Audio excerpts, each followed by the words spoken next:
राधे राधे, जय श्री कृष्णा। मैं सीमा सिंह आप सभी धर्म प्रेमियों को सादर प्रणाम करती हूँ। आज मैं आपको मकर संक्रांति के दिन पोपाबाई की कहानी सुनने का अगर आप नियम ले रहे हैं तो उसमें क्या करना चाहिए, क्या विधि है और कहानी सुनते समय क्या रख कर कहानी सुनी जाए और 7 दिन बाद इसका उद्यापन किस तरह करते हैं वो मैं आज आपको पूरी विधि के अनुसार बताऊंगी। पोपाबाई की कहानी कार्तिक मास, माघ मास, वैशाख मास, पुरुषोत्तम मास में सुनी जाती है। लेकिन अगर आप मकर संक्रांति के दिन से धर्मराज जी की कहानी सुनने का नियम ले रहे हैं तो आपको पोपाबाई की कहानी सुनने का भी नियम ले लेना चाहिए। इससे आपको दोनों ही कहानियां सुनने का पूरा धर्म लगेगा। पोपाबाई की कहानी सुनते समय एक कांसे के कटोरे में राई रखी जाती है और दूसरे कटोरे में तिल रखा जाता है।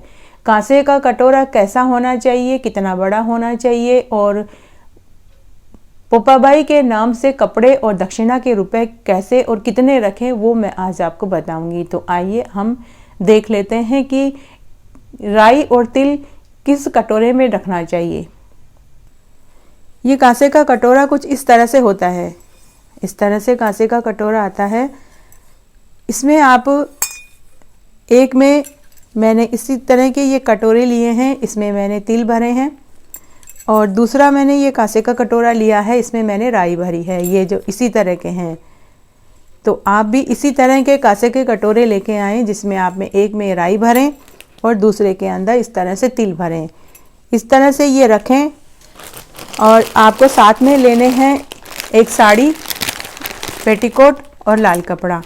ये मैंने पेटीकोट, ब्लाउज और साड़ी ली है। तो आप चाहें तो ये सारे सामान लेकर 100 रुपये रखें। अगर आप साड़ी, पेटीकोट और ब्लाउज न लेना चाहें तो आप सिर्फ इस तरह से एक लाल कपड़ा और दक्षिणा के रुपए इस तरह से रख के भी आप कहानी सुन सकते हैं। 7 दिन तक आपको पोपाबाई की कहानी सुननी है और व्रत करना है। अगर आप 7 दिन तक व्रत नहीं कर सकते हैं तो आप एक उठता बैठता कर सकते हैं, जैसे कि पहला व्रत कर लें और आखिरी कर लें।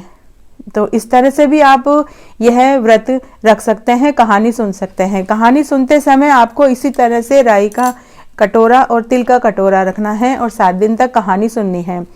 आप जिस ब्राह्मणी से कहानी सुने आप यह राई और तिल कटोरे सहित और लाल कपड़ा और दक्षिणा के रुपए ये उस ब्राह्मणी को भोजन करा के 7 दिन बाद दे देवें। अगर आप इस तरह से साड़ी, पेटीकोट और ब्लाउज लेंगे तो यह और भी अच्छा होगा। तो ये सारे सामान कटोरे सहित आपको ब्राह्मणी को भोजन कराने के बाद देना है।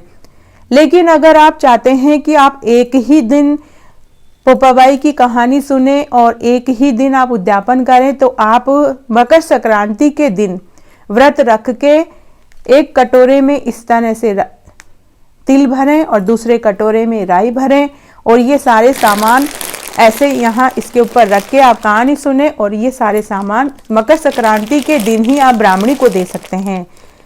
अगर आपका शरीर इजाज़त देता है, आप सक्षम हैं 7 दिन तक व्रत करने में तो आप 7 दिन तक व्रत करने के बाद ही ये सारे सामान आप ब्राह्मणी को देवें। लेकिन अगर आप 7 दिन तक व्रत नहीं रख सकते हैं तो आप 7 दिन तक लगातार कहानी सुने और फिर 7वें दिन आप ये सारे सामान ब्राह्मणी को दे देवें। तो यह पोपाबाई के व्रत की कहानी सुनने का नियम है और ये ही उद्यापन है। मुझे कमेंट बॉक्स में अक्सर ये पूछते हैं कि कैसे करते हैं, क्या करते हैं, पोपाबाई की कहानी कब सुनते हैं। तो पोपाबाई की कहानी कार्तिक, वैशाख, माघ, पुरुषोत्तम मास में सुनी जाती है। लेकिन मकर संक्रांति के दिन से भी लगातार 7 दिन तक आप ये पोपाबाई की कहानी सुने और व्रत करें और इस तरह से उद्यापन करेंगे तो इसमें भी आपको पूरा फल प्राप्त होगा। इस तरह आज मैंने आपको मकर संक्रांति के दिन पोपाबाई की कहानी किस विधि से सुने, क्या उद्यापन में क्या सामान रखें, ये पूरा विधि से बताया है। अगर आपको ये वीडियो पसंद आए तो इसे ज़्यादा से ज़्यादा लाइक एंड शेयर करें। मेरे साथ बने रहने के लिए आपका धन्यवाद। आगे की कथा कहानी के लिए भी आप इसी तरह मेरे साथ बने रहें। धन्यवाद।